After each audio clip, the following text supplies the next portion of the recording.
Good morning. This is Arlene Wilson, Master Gardener for Yates County Cooperative Extension. And today I will be starting a new series I'm entitling How My Garden Grows. We've taken the seed journey together and learned how to germinate seeds in the house in the cold months, and those seeds have gone into the ground. And some lived, some didn't, and now I've added some seedlings and I'm going to share with you my journey. And so if you have any questions on any topics, feel free to put those in the comments box. And so I do want to share with you, we're going to learn about several different things. Over here is one part of my garden where I have some recycled leaf clippings. I have some baby strawberry plants. So we'll learn about how to take care of strawberries. You'll see they're very tiny because they're only in their second year. So it takes several years before you get those nice big fat strawberries that you see in the supermarket or the farm stands. So it is farm stand season, so definitely stop by some of the area farm stands and get your strawberries before the season's over.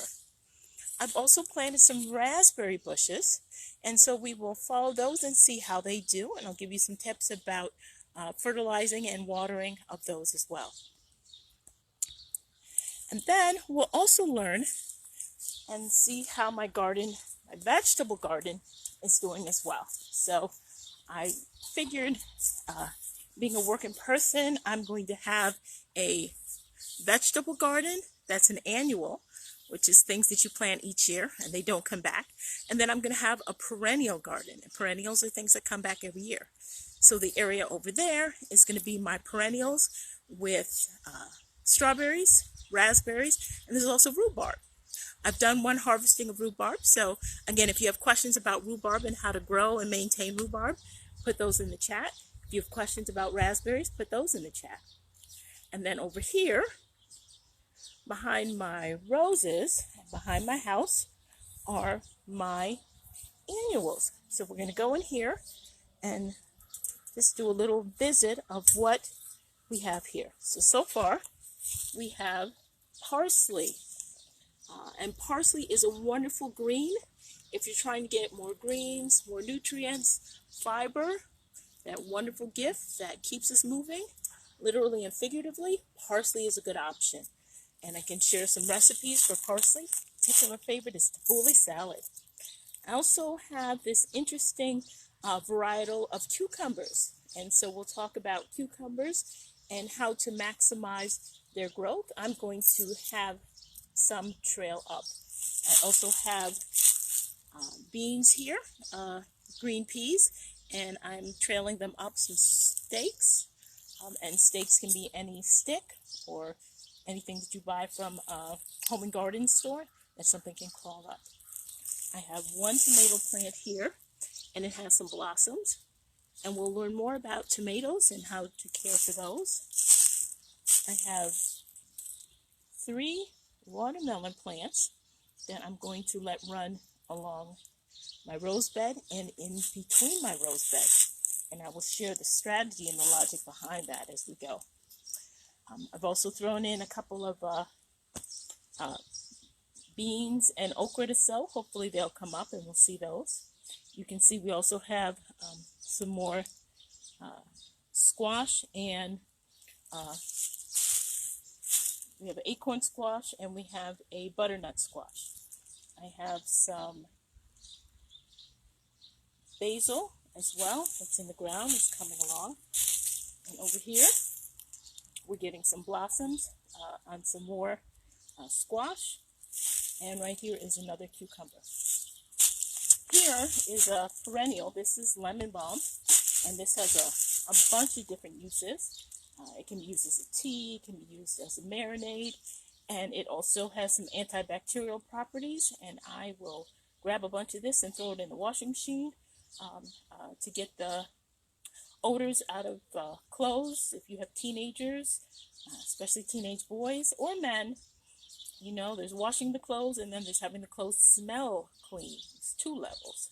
So you have to put some disinfectant in there, and this is a natural option.